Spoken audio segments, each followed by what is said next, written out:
Pakistan army द्वारा लगातार एक बार फिर से बिना उकसावे के भारतीय सीमाओं पर जो है गोलाबारी की गई है। एलओसी पर पाकिस्तान ने कुपवाड़ा, बारामूला, उड़ी और अखनूर क्षेत्रों में जमकर गोलाबारी की, लेकिन भारतीय सेना ने भी इसका मुंह तोड़ जवाब दिया और पाकिस्तान को इसका भारी नुकसान भी उठाना पड़ा है। आप देख रहे हैं जेके अपडेट में हूँ जेबी सिंह।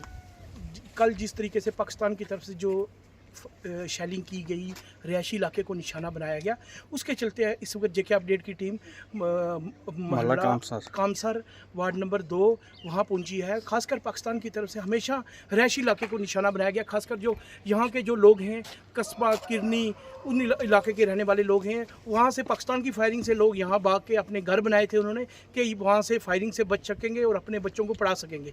और एक बार फिर उन्हीं लोगों को दोबारा पाकिस्तान की तरफ से निशाना बनाया गया। अब उन लोगों से बात करते हैं। सर, आपका नाम? सर, मेरा नाम इम्तियाज़ खान है। मैं मोहल्ला कामसर वार्ड नंबर 2 सिटी पुंछ से बोल रहा हूँ, क्योंकि ये जो सिटी जो 17 वार्ड है उसकी ये दूसरी वार्ड है, नंबर 2 पे आ रही है। कल जैसे कि यहाँ पे पाकिस्तान की कायराना हरकत से इतना बड़ा नुकसानात हो गया लोगों का।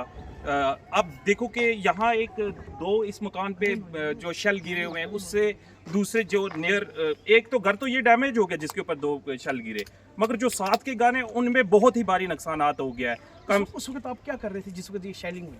सर, हम तो अंदर थे ना, शेलिंग से बाहर निकल नहीं रहे थे हम। अब हमारे अगल बगल हर जगह ये कोई 70-80 घर पे मुश्तमिल ये मोहल्ला है, ये छोटा सा। अब मगर यहाँ पे इतनी शेलिंग हो रही थी, सब घर से कोई बच्चे रो रहे थे। अब इतना था, औरतें चिल्ला रही थी। अब क्या करे इंसान, उस वक्त बाहर जाए, क्या करे, उनको बचाए, कहाँ निकाले। इतनी हैवी शेलिंग थी जो कि ऐसा लग रहा था कि पाकिस्तान ने कोई B-4 गन्स वगैरह यूज़ कर रहे हैं, जिसके साथ ये हमारा इतना बड़ा मोहल्ले में नुकसानात हो रहा है। और ऐसा नहीं है कि एक घर अफेक्टेड हुआ है, इसमें जितने भी घर हैं ये मोहल्ले के, किसी की 2 खिड़कियाँ टूटी हुई हैं, किसी की 3 खिड़कियाँ टूटी हुई हैं और किसी के दरवाजे टूटे हुए हैं। और जहाँ नज़दीक जिस घर के पड़ा वहाँ पे देखो जी, आपने खुद भी देखा कितना नुकसानात हुआ है यहाँ पे। इनका कहना था कि पाकिस्तान की तरफ से हमेशा रिहायशी इलाकों को निशाना बनाया गया और यहाँ पे भी काफ़ी हमें परेशानी। इस वक्त हमारे साथ भी कुछ मौजूद हैं। सर, क्या नाम है सर आपका? देखें जी, मैं मोहम्मद जमील, एक्स सरपंच कस्बा पंचायत से हूँ।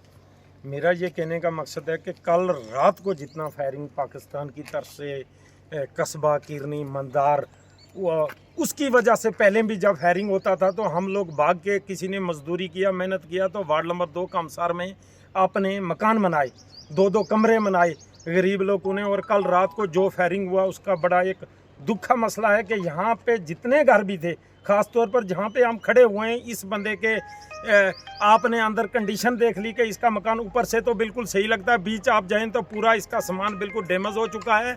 और आप सामने कैमरा घुमा के भी देखें कि पीछे क्या हालात हुई है। एक बंदे का मकान भी गिर गया। और वार्ड नंबर 2 में जो हालात हुई, मैं तो समझता हूँ कि कल रात 12 बजे के बाद कल दिन को 2-3 बजे तक जो कंडीशन यहाँ पे हुई, मैं पहली बार, 40 साल मेरी एज भी हो गई है, मैं पहली बार यहाँ पे देख रहा हूँ। मैं ख़ास तौर पर आपके चैनल का भी बड़ा मशकूर हूँ कि आप बर वक्त हर मौका पर जाते हैं, मैं मौका पर जाके रिपोर्ट बनाते हैं, मौका पर जाके रिपोर्ट का पता चलता है। हम हमेशा इंडियन है और इंडिया के साथ रहेंगे और सपोर्ट करते हैं। मगर मेरी एक रिक्वेस्ट है आपके आगे कि मेरी अपील है कि कल यहाँ सुका कट्ठा में एक कस्बा की फैमिली रहने वाली थी, उसकी एक बच्ची मौका पर डेथ हो गई और एक ज़ख्मी हो गई। कस्बा पंचायत की रहने वाली जावेद इकबाल है, मगर जिस बंदे की 2 बच्चियाँ, एक ज़ख्मी हो जाए, एक डेथ हो जाए, उसको क्या है कि उसके लिए समझो कि ये आखिरी जंग है। मैं इंडिया गवर्नमेंट से एक अपील करता हूँ आपके चैनल के मुताबिक कि खुदारा जंग बंद करें, ये फायरिंग बंद करें और इन गरीब लोगों को मुआवजा देने की मेरी अपील है गवर्नर साहब से, इस गवर्नमेंट से अपील है कि मुआवजा दिया जाए। खासकर पाकिस्तान हमेशा दहशतगर्द भेजता है यहाँ और सिविल लोगों की किलिंग करता है, उसके चलते सर्जिकल स्ट्राइक भी पाकिस्तान के ऊपर हिंदुस्तान की तरफ से की गई। और खासकर आप बॉर्डर इलाके के रहने वाले, कस्बे के किरनी के लोग यहाँ पे आके बसे थे। अब दोबारा आपके घरों में यहाँ फायरिंग हुई है, तो अब आप कहाँ जा रहे थे यहाँ से? देखें जी, आप आज आते भी आपने देखा कि गाड़ियों में लोग डर के, इतने खौफ से कल रात को यहाँ से कुछ सुरनकोट, मंडी, लोरन, यहाँ से पूरे लोग भागे हैं, यहाँ पे ताले लगे हुए हैं। मैं यहाँ कस्बा से वापस आया, सुबह यहाँ आके भी हालात देखने लगा। एशियन किड्स बड़ी ब्राह्मणा आपके बच्चों के लिए है एक परफेक्ट चॉइस, क्योंकि यहाँ आपके बच्चों को मिलेगी सेफ्टी के साथ साथ क्वालिटी एजुकेशन। यहाँ आपके बच्चों को मिलेगा एजुकेशन के साथ साथ टॉयज के साथ खेलने का मौका, यानी फुल मस्ती और पढ़ाई भी। साथ ही आपके बच्चे को दिया जाएगा बड़ी LED स्क्रीन के साथ एक्टिविटीज करने का मौका, क्योंकि एशियन किड्स स्कूल में बच्चे नहीं होते हैं बोर। यहाँ आपके बच्चों को करवाई जाएगी इंडोर स्विमिंग पूल में बोटिंग, जबकि एयर कंडीशनर क्लासरूम में बच्चों का मन रहेगा बिल्कुल फ्रेश और तनाव मुक्त। पढ़ाई के साथ साथ बच्चों को खेल गतिविधियों में भी एशियन किड्स करता है शामिल, ताकि बच्चे हर क्षेत्र के लिए रहे तैयार।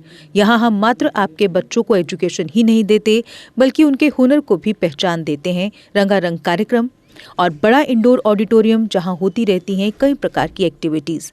हम आपके बच्चों को एक सोल्जर की तरह भविष्य की चुनौतियों के लिए करते हैं तैयार, जबकि हर क्षेत्र से आपके बच्चों को स्कूल तक लाने के लिए हमारे पास है बेहतरीन ट्रांसपोर्ट फैसिलिटीज। और आपके बच्चे की सुरक्षा को देखते हुए पूरे स्कूल परिसर को CCTV सर्विलांस से किया गया है लैस, ताकि आप पूरी तरह से तनाव मुक्त होकर बच्चों को शिक्षा लेने दें।